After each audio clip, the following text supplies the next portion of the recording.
Tejones from Peru that's worked for the IMF. Is going to make a presentation to us. Thank you.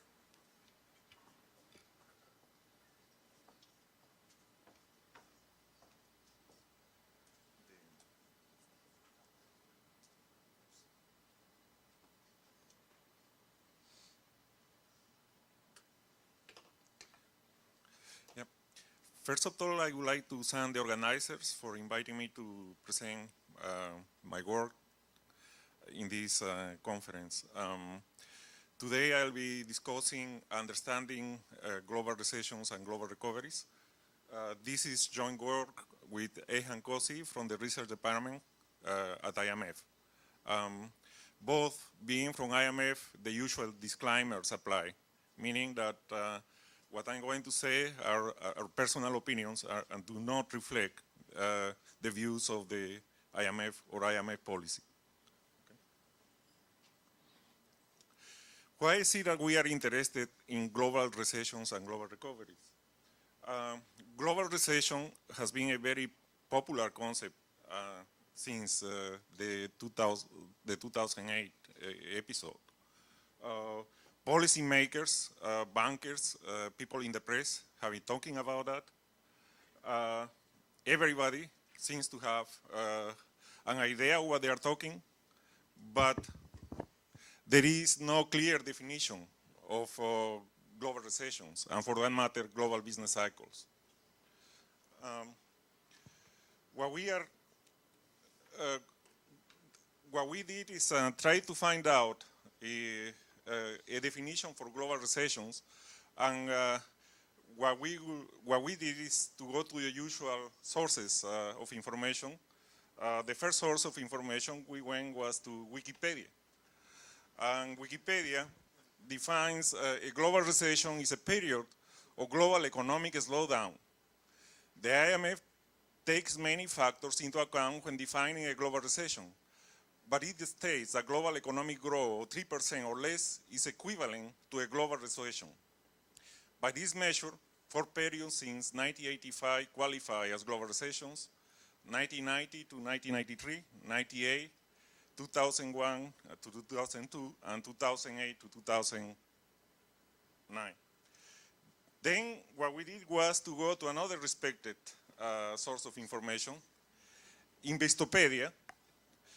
Investopedia defines global recession as an extended period of international economic downturn. Not in the first case, they are talking global economic slowdown. In the second case, they are talking of international economic downturn. Generally, the IMF considers a global recession as a period where gross domestic product is at 3% or less. In addition to that, the IMF looks at declines in real per capita world GDP along with several global macroeconomic factors before confirming a global recession. Next, we went to another source, a Business Dictionary. And Business Dictionary defines global recession as a period of general economic decline that has reached global proportions. The financial crisis in the United States in 2008 sparked a global recession that lasted into 2009. So what's the problem here? The problem is that we don't have a good definition of a global recession.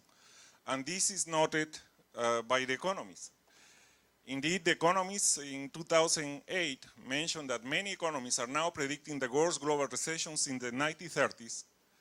Such green warnings discourage spending by households and business, depressing output even more.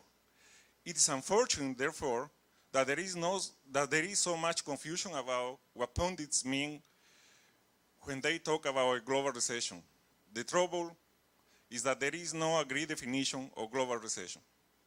Okay? Let's see what other the BBC says about global recession. Leading economic and business leaders are talking about a global recession, but it's not easy to define.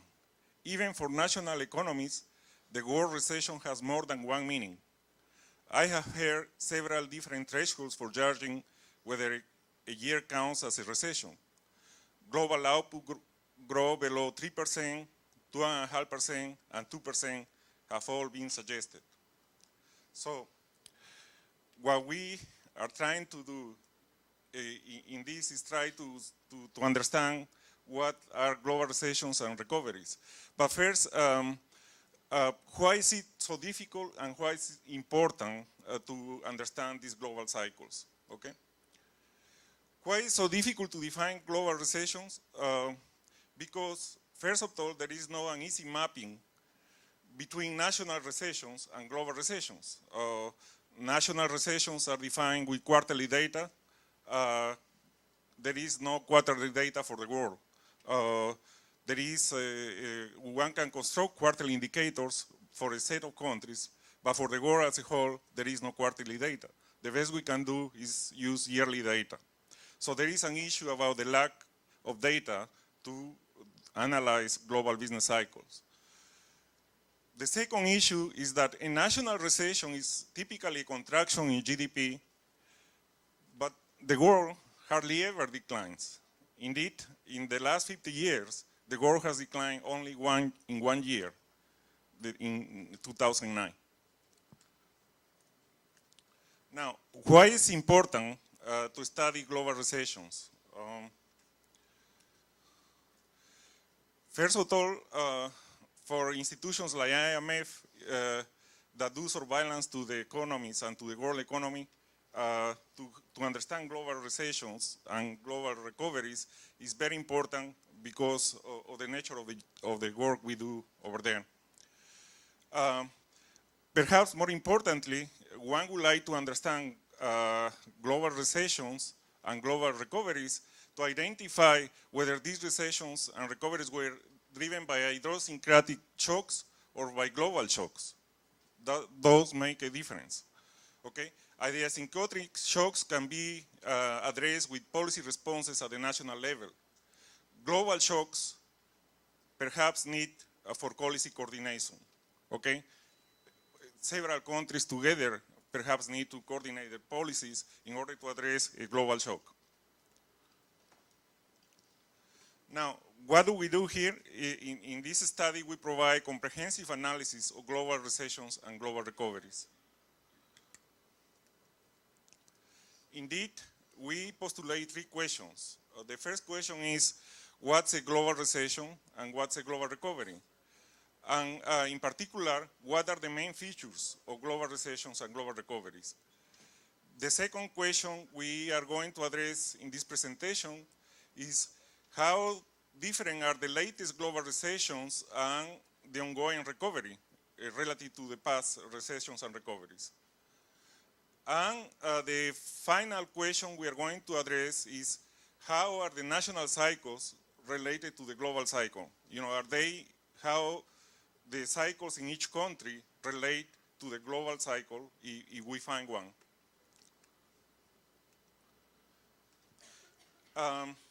With regard to the first question, what's a global recession and what's a global recovery, and what are the main features of these episodes, this is what we have found. A global recession corresponds to a contraction in the world per capita GDP. This contraction is accompanied by a decline in several indicators of global economic activity.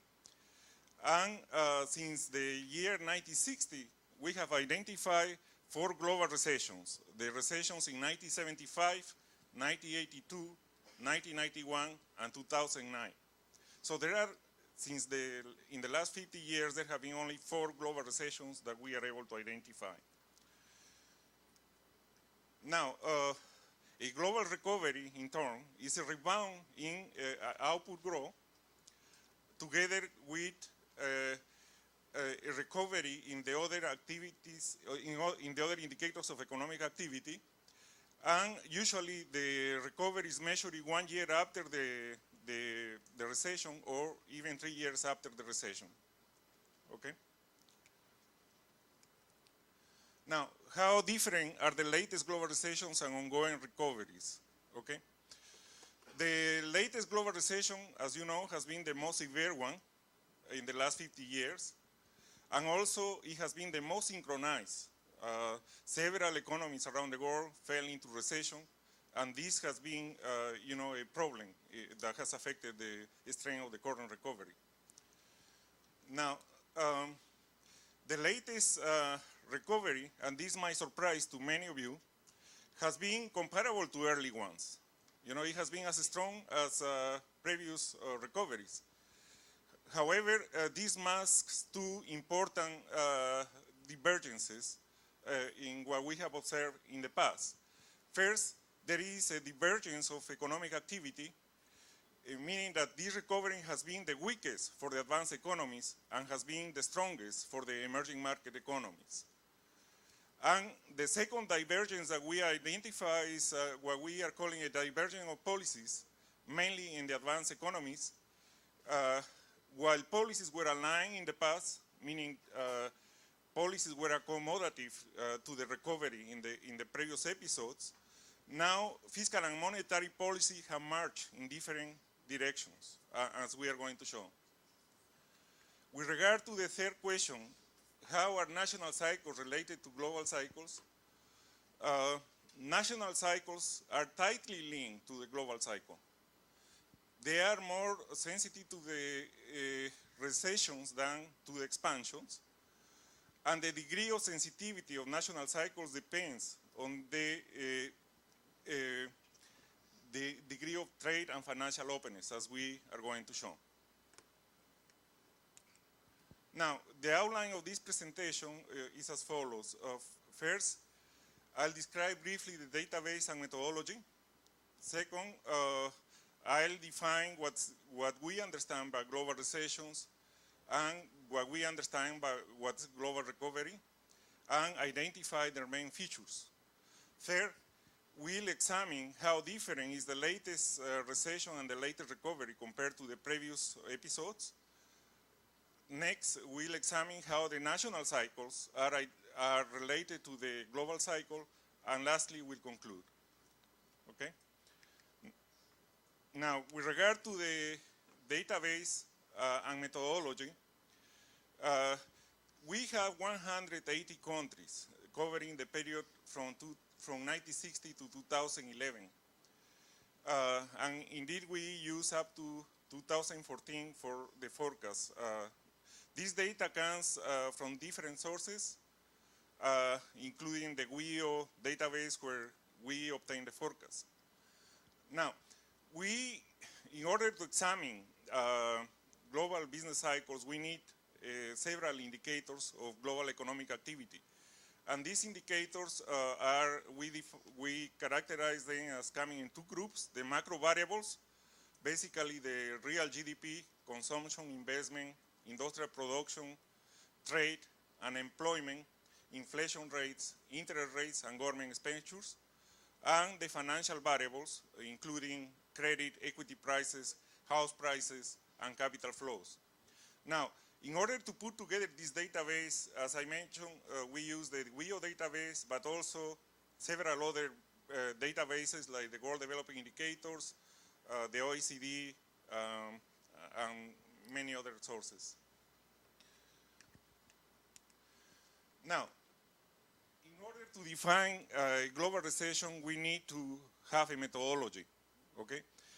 And the thing we started doing is to think about the world as being another country. How will you identify the cycles in this country that is the total of all the other countries? When you examine the national cycles, you use two complementary methods to identify the peaks and troughs of the business cycle, okay? The first method is the statistical method. With the statistical method, basically what we do is identify the peaks and troughs on real GDP, which is the measure of economic activity. There is the Bryan-Beauchamp methodology that is typically followed in this kind of studies, and Harding and Pagan have developed a program that's easy to apply. So it's very easy to apply this statistical method. And we have applied then to examine real and financial cycles in this paper with these other co-authors I have. Now, the second method is judgmental method, basically the idea is that cycles or recessions involve a decline, involve a decline of several activities at the same time. So the National Bureau of Economic Research in the United States, in addition to looking at the real GDP, they look at retail sales, industrial production, employment, the disposable income, and the initial claims for unemployment insurance to reach a judgment whether a country is in a recession or not, okay? In order to develop or to identify the turning points at the global level, we do a similar application of these two methods, okay? First of all, we are going to use the statistical method, again, identifying the peaks and troughs of world per capita GDP. Now, why is it that we are using the world per capita GDP as opposed to the GDP that's being used in other in the studies? The reason is that countries grow at different speeds. You know, the emerging markets are growing at higher speeds than the advanced economies. But also the emerging markets have faster population growth rates. So we need to control for this. So by doing the per capita world GDP, we address the issue of the GDP taking different trends and having different population growth rates. Now, we need a global cycle that lasts at least 2 years, okay? But typically the cycle is going to last more than that. But the requirement we impose is that the global cycle lasts at least 2 years and that the duration of the recession is at least 1 year, okay? Now, in addition to this statistical method, we use some judgmental method, looking at a broad set of indicators, including the output per capita, the industrial production at the global level, unemployment at the global level, oil consumption at the global level, trade and capital flows. Okay, and with this information, we reach a conclusion whether the world is facing a global recession or not. Now, in the second part of the second point of the outline was what's a global recession, what's a global recovery, and what are the main features of these episodes. Now I'm going to cover this point. What's a global recession? A global recession, as I mentioned to you, is defined here as a decline in world per capita GDP that's associated with a combined decline or a synchronized decline in other indicators of economic activity. Now, using this methodology, we identify 4 global recessions, the recessions in 75, 82, 91, and 2009. That means that the unconditional probability of the world being in a recession is 7.5. In addition, what we find is that the 2009 recession is the most severe one and also the most synchronized. Now, the average decline on the world per capita GDP in a recession period is 0.75%, which means 3% below the average in non-recession periods. So it's a significant drop for the world. It seems a small number, but for the world economy, it's a significant world. Now, let me show you how the statistical method works when we define, when we are trying to identify the peaks and troughs of the world per capita GDP. This is the index of world per capita GDP. The blue line is using PPP weights, and the red line is using market weights. Okay, so that is how the world output looks when we construct these indices using, starting out from the growth rates of the different countries and weighting these growth rates using PPP weights in the blue line case or using the market weights in the red line case. Now, in order to see how the world has been growing, these are the growth rates coming out from these 2 lines there. These are the per capita growth rate of the world GDP, again, the blue line reflects the PPP weights and the red line the market weights. Now, notice that there are 4 periods where there is a recession highlighted by this method. You know, as I mentioned, 75, 82, 91, and 2009. Now, when we use the market weights, we obtain similar results, except that in the year 91, the recession became a 2-year event. Okay, but otherwise, pretty much the results are similar. Also, notice that before the recession, there is a sharp drop in economic activity in the recession of 75 and in the recession of 2009. And the drop in economic activity in the run up to the recession is more gradual in the 82 recession and in the 2001 recession. Okay.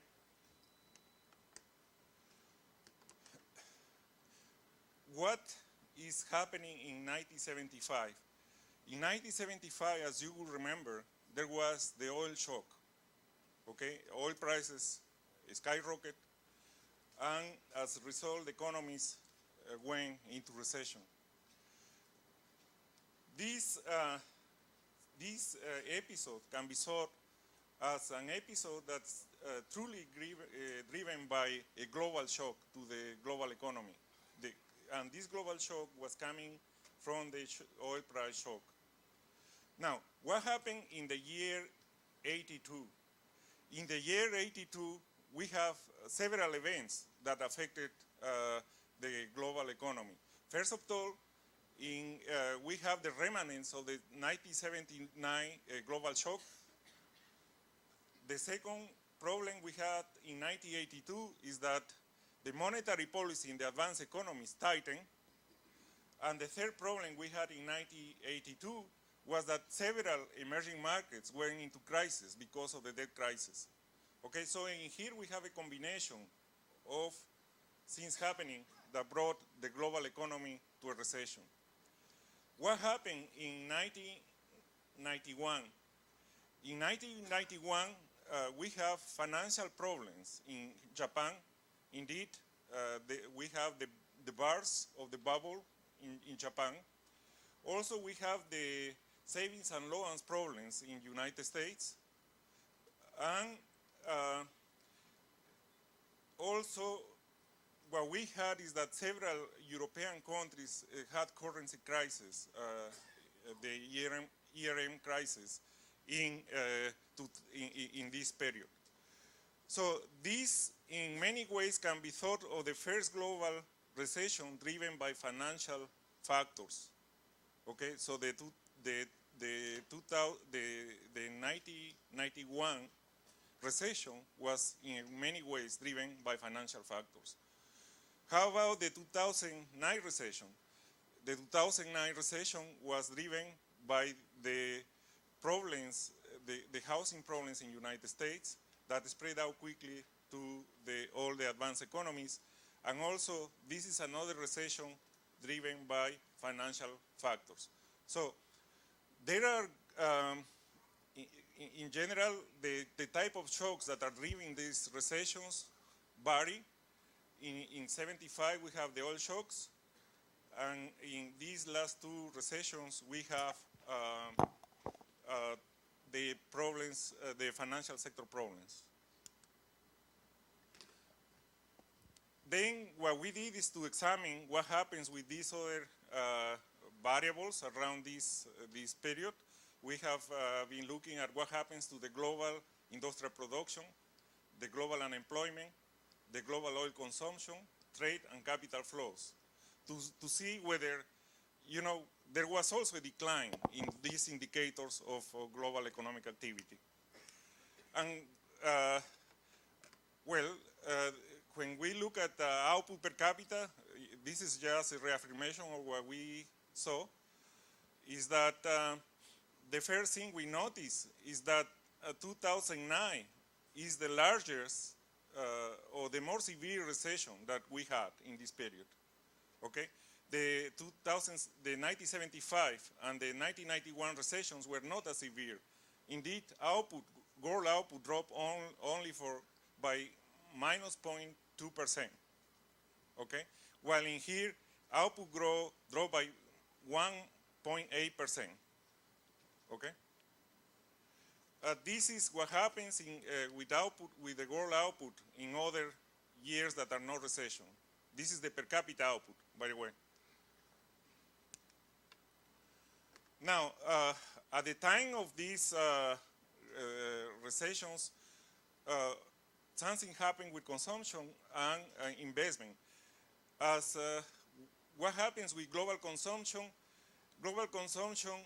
drops in some cases, in other cases it slows down, but this is similar to the result we have observed in national economies. You know, there is some consumption smoothing even at the global level. What happens with investment? Notice that investment drops substantially during a global recession, and the drop of investment is particularly strong in the year 2009. Okay. Now, what happens with global industrial production? Global industrial production, as you see, drops in 3 out of the 4 global recessions. So therefore, you know, and also the drop in 2009 is very severe. What happens with oil consumption? Oil consumption also tends to drop during global recession. What happens with global unemployment? This is a combination of unemployment in the emerging markets and advanced economies. The unemployment rates tend to rise during global recessions. You know, many people will be surprised to see this chart because there is, when reading the news, it seems that the unemployment rate in this global recession has shot up tremendously.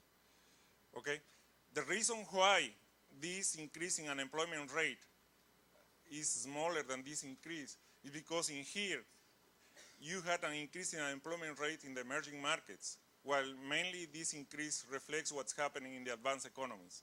So that's why most of this increase in unemployment is driven by what's happening in the advanced economies. Now, at an international level, we notice that the trade flows had declined in global recessions, but not this sharp drop in 2009. Many people have been studying why is it that international trade has declined too much in 2009. There is stories about that the credit for international trade collapsed.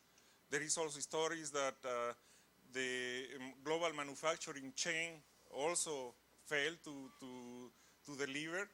And also there is stories about the importance of durable goods in this last recession. Note also that capital flows tend to decline sharply in periods of global recession. Now, putting it together, as you can see here, you know, in global recessions, most of the indicators are falling. Output, industrial production, unemployment, oil consumption, total trade, and capital flows. But notice that not all global recessions are similar, okay? In some cases, the global recession, in the case of 1991, 3 out of the 5 indicators go in the right direction. You know, despite the global economy being in global recession, here international trade is rising in 1991. So that was kind of strange, that happening. And the main reason is that, remember in 1991, Japan and the United States went into recession, but the euro area was not still in a recession. The euro area went into recession in 1992. Then the other extreme of behavior is what happens here in 2009, not all the decline in the different indicators we have been looking at. Now, what happens with the financial sector variables? When there is a global recession, there is a slowdown in credit. And you can see that in the red bar. Red bar reflects here credit. Credit tends to decline or slow down. You know, I don't have in here with the dynamics of what's happening with each of this variable, but you will see a slowdown in credit in these recessions. The second thing that you will notice is that in global recessions, house prices tend to drop. House prices are the yellow bars. You know, not how they tend to drop, but fundamentally in a global recession, the equity prices always drop. Okay, not that how the equity prices always fell in a global recession. Now, next, let's examine what happened with the synchronization of recession at around the time of global recessions. You know, how synchronized are national recessions around these episodes of global recession? We, not surprisingly, find that a large fraction of countries in recession went up at the time of a global recession. You know, the number of countries in recession, you know, the national individual countries, the fraction of those countries went up at the time of a global recession. In all global recessions, the fraction of countries entering in recession started to pick up ahead, 1 year ahead of the global recession. So some countries go into recession ahead of the global recession. And there are two periods of what we call global downturns. Those periods are the years 1998 and 2001, where global economic activity slows down, but it doesn't go to negative territory. And in this case, the fraction of countries in recession was low compared to the other cases, you know. Finally, the financial disruptions play an important role in these episodes, as I have mentioned. Now, you can see here how the fraction of recession, of countries that went into recession move at the time, over time. And the red arrows tell you the recession periods, not how these are the number of countries going into recession weighted by their importance in the contribution to the world output, okay? So not how synchronized was the year 2009, and that's why it was so severe. Now, what is a global recovery? A global recovery, when we think about global recoveries at the national level, we are thinking about the early part of an expansion, meaning is the first year or the first 3 years of an expansion. Now, usually, what we are doing at the global level is replicating what is being done at the national level. So what we do define as a global recovery is basically the rebound in global economic activity the first year or the 3 first years after the recession. Now, so this pickup in global economic activity is mainly driven by an increase in consumption, an increase in global investment, and also by an increase in international trade. However, what we notice is that in this recovery process, the unemployment rates remain high. So this is how the output looks at the time of global recoveries. This is 1 year after the recession. Look how fast the rebounds tend to be in some cases. This is the rebound in the year 75, after the 76, after the 75 global recession. And this is the rebound in the year 2010. Again, this chart might surprise you because people are talking about weak global recession in the year 2000, global recovery in the year 2010. Okay, but in here we are saying that the rebound was strong. And the rebound in the year 1992 was very weak. Now, what happened with this rebound when we measured it 3 years after the recession? Again, what we notice is that the recoveries in 76 to 78 and the recoveries in 2010 to 2012 were rather strong. And the recovery in 1992 to 1994 was very weak. Now, this is what happened with all the indicators of global economic activity put together in terms of a rebound. Notice that in all cases, all the different indicators, the output, which is in the red bar, the industrial production, which is in the yellow bar, the oil consumption, which is in the orange bar, and the trade flows, which is in the light blue line or bar, and capital flows, which is in the green bar, tend to recover in the recovery process. But notice that unemployment tends to be sluggish in some cases. In some cases, unemployment worsens even in the recovery process, but in other cases, unemployment declines. In this case, unemployment is worsening, and in this case, unemployment improves slightly. Now, what happens in the financial sector when we are talking about global recovery? First of all, credit tends to speed up. Credit is the red line. As you can see, tends to accelerate. House prices only tend to recover only in the 75 to 78 recovery. But then house prices continue falling in the recession, in the recoveries of 83 to 85, and in the recoveries of 92 to 94, and in the recoveries from 2010 to 2012. So the house prices continue falling it appears to be the norm in the case of global recoveries. Also notice that equity prices rebound quickly in 3 out of the 4 recoveries. The issue is why equity prices didn't rebound in 1976 to 1978. Remember, in those periods, there was the stagflation, where there was a lot of uncertainty and concerns about the state of the economy. So equity prices were falling. Okay?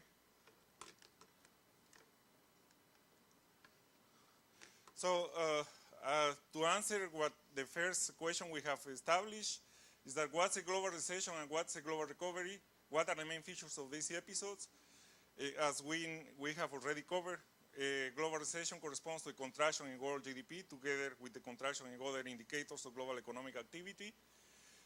There are 4 episodes of global recessions, and the 2009 is the more severe one.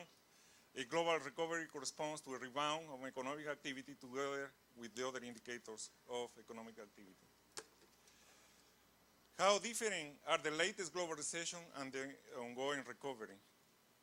This is a question that many people have been asking, and there is some debate on this issue. So let's look at the latest recession and the recovery and see how different it was from the past. In here, we are drawing the per capita GDP index, and we are putting that index to be 100, the year of the recession, the year of the trough. So the year of the trough means the year where the economy starts recovering. So this is the lowest point. The first thing to notice is that the recession in the year 2009, that's in here with red line, was very severe, which was the point we already made. But the recovery from this recession has been very strong. The red line here has been as strong as the recoveries in the past, and even stronger than most of the recoveries in the past. So this global recovery has been very strong. Okay? So that's the first thing that surprised us, because many people were talking about that the global recovery was weak. Okay, so what we did next is to examine what happens in the different country groups. So we started looking at what happens in the advanced economies and what happens in the emerging markets, and drew again these indices of per capita GDP in these 2 country groups. So in the left panel, you have the advanced countries, and in the right panel, you have the emerging market economies. Again, the red line is the latest recovery, and the blue line, U1, is the average of the previous ones. So what do we learn from these two charts? The first thing we learn in the case of the advanced economies is that this recovery is one of the weakest, or the weakest for the advanced economies. Okay? What else do we learn from this chart? That this recovery is one of the strongest ones for the emerging market economies. As you can see here, this is the strongest recovery that the emerging market economies have had. Okay, so when people are talking about weak recoveries, they are basically referring to the recoveries in the advanced economies. But for the global economy as a whole, this recovery has been as good as the ones in the past. Now let's look at the different what happened with consumption, and then next we are going to see what happened with investment, what has happened in this recovery.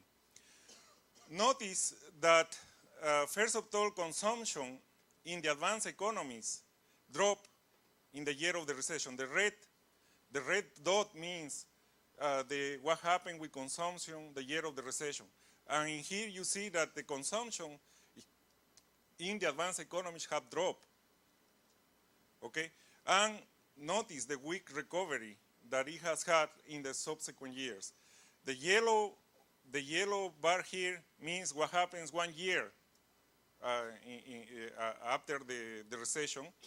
The blue dot here means 2 years after the global recession, and the orange means 3 years after the global recession. Notice that consumption has not recovered much in the advanced economies. But notice what's happening in the in the emerging markets. In the emerging markets, first of all, consumption didn't drop during the recessions, and on top of that, consumption is buoyant. So the emerging markets have been doing quite well. And indeed, when I went to Peru, people were very happy with what was happening over there. And I understand also people here were happy on what was happening in terms of activity. Now, what happened with investment? Notice that investment in all global recessions tend to fall in the case of the advanced economies. And that the drop in the year 2009 was very severe. Okay? In the recovery period, this is how much investment has recovered. So still investment is way below what it has fallen in the recession period. Now, compare that with emerging markets. Investment in the case of the emerging markets didn't fall. Investment was growing in the year of the recession, and it has continued growing in the years of the recovery. So investment, again, has been also strong in the emerging markets. No surprise that the emerging markets were doing quite well. Now, what happens with unemployment? You know, people talk about high levels of unemployment around the world. Again, the left panel reflects the unemployment rate in the advanced economies, and the right panel, the unemployment rate in the emerging markets. Notice the sharp increase of unemployment. In the red line reflects the 2009 recession and recovery. The sharp increase in that episode. And also notice the high levels of unemployment compared to the previous ones. So the levels of unemployment are very high compared to the past. So that's why we have problems in the advanced economies. The unemployment levels are very high. What's happening in the case of the emerging markets? Well, again, the red line, the unemployment rate has been higher compared to historic norms, but is still at around 6%, which is much higher, much lower, much smaller than what's happening in the advanced economies.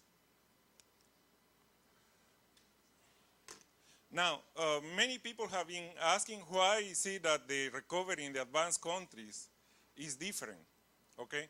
There are some theories that suggest that recoveries from recessions associated with financial crisis tend to be sluggish.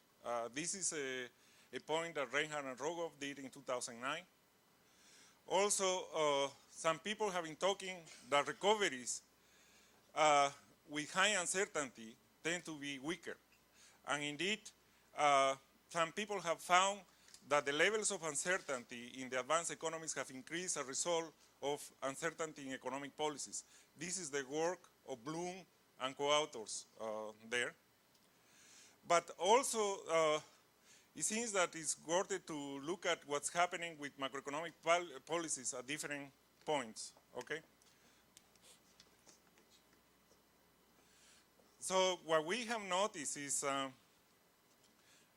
that, first of all, there is a divergence of, policies around the different episodes. First, we see a contraction of government expenditures in the advanced economies in this recovery, the red line, compared to the blue line, which is the average of the previous ones. And in the case of the emerging markets, we see that fiscal policy has been very accommodative to economic activity. This pattern of contraction holds across the different country groups in the advanced economies. Look at the contraction that's happening in the United States, in the Euro area, and the United Kingdom. So there is a sharp contraction of government expenditures in these economies.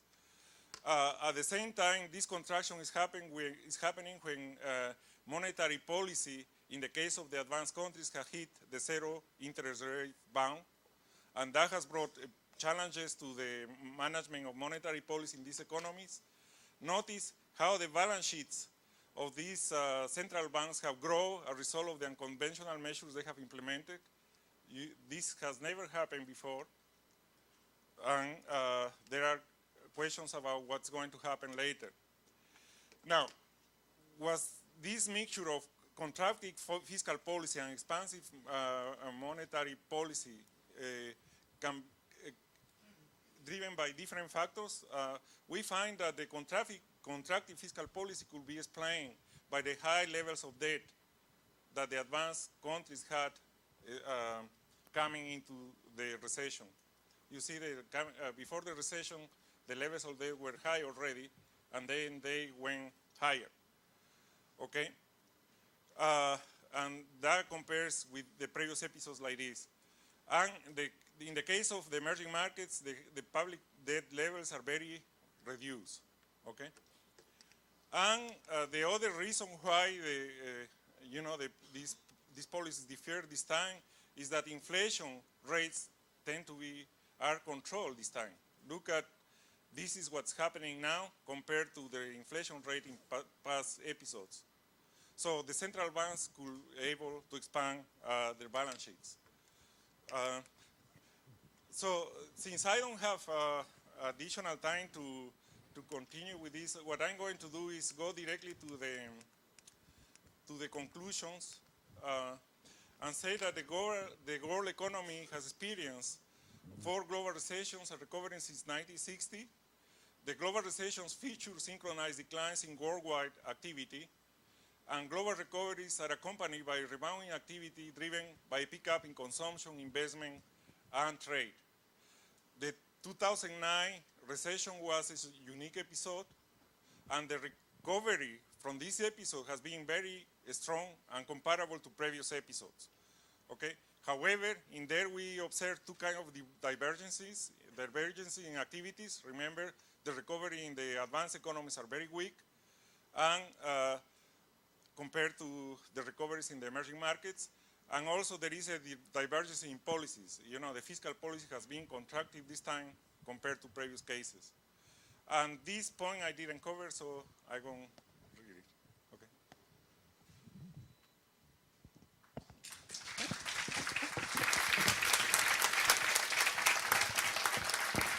Well, thank you very much, Marco. I'm sorry that I have to interrupt you because of the time.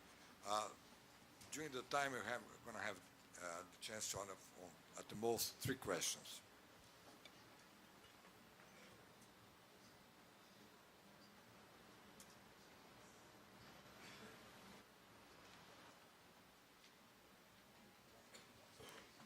There's one next. Domenico Giannone from the Université Libre de Bruxelles. Just wondering why you are dating the business cycle using per capita GDP instead of the level of the growth rate of GDP itself. Dating would completely look different. For example, I think there will be only one global recession if you don't do per capita.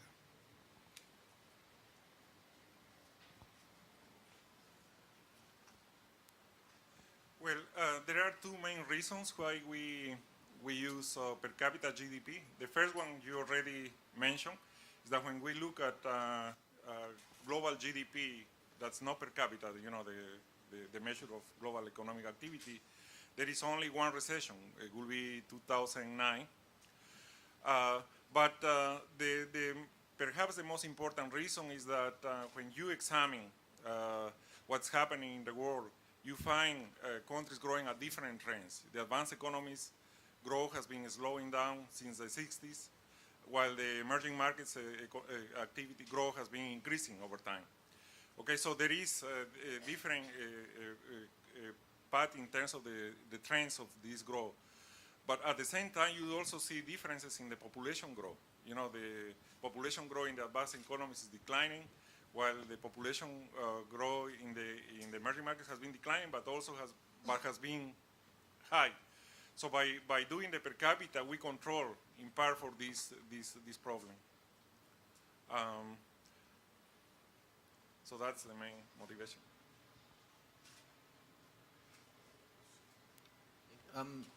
Somewhat similar question on measurement. You know, to me, working with global data, one of the big issues is how you actually aggregate things on a global basis. And I guess my question, which is kind of my big complaint to the IMF regularly, is why are you using PPP weights? And I don't think it makes much difference in your dating, but I think it does make a difference using PPP weights and how you think about this recovery, given that the PPP weights give China a much bigger weight than the market weights. I mean, given that PPP weights do skew things much more towards emerging markets, given that PPP weights don't reflect the way currencies are moving over time by any, I don't think there's anything that suggests they're going in that direction very quickly. What's the argument for using PPP weights, and also does the results that you have about the recovery show sensitivity to that? I guess the other point, just asking briefly, is when you're getting away from GDP data, how are you actually aggregating things like global house prices, global credit, global everything that's not a GDP measure? Well, this is the eternal debate whether to use market weights or PPP weights. Indeed, in the IMF, we use both of them. And that's why I was showing the two series that were constructed. You can use PPP weights for certain kind of analysis.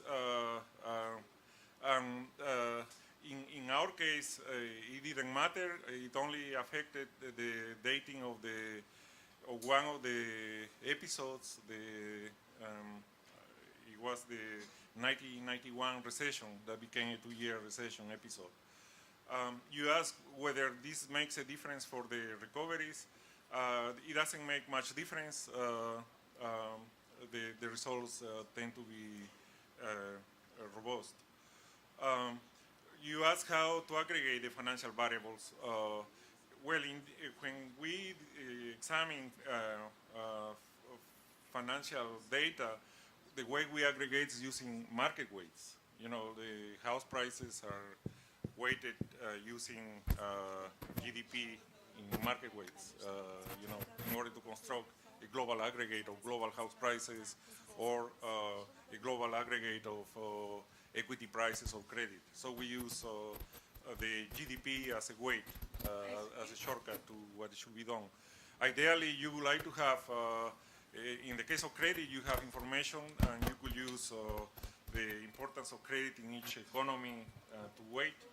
But in the case of housing, you don't have information about the size of the housing markets, so it's much harder to do the aggregation going for the importance of house market.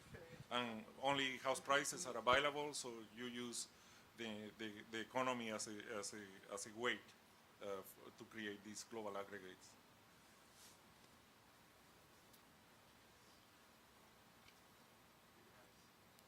Time for one more question.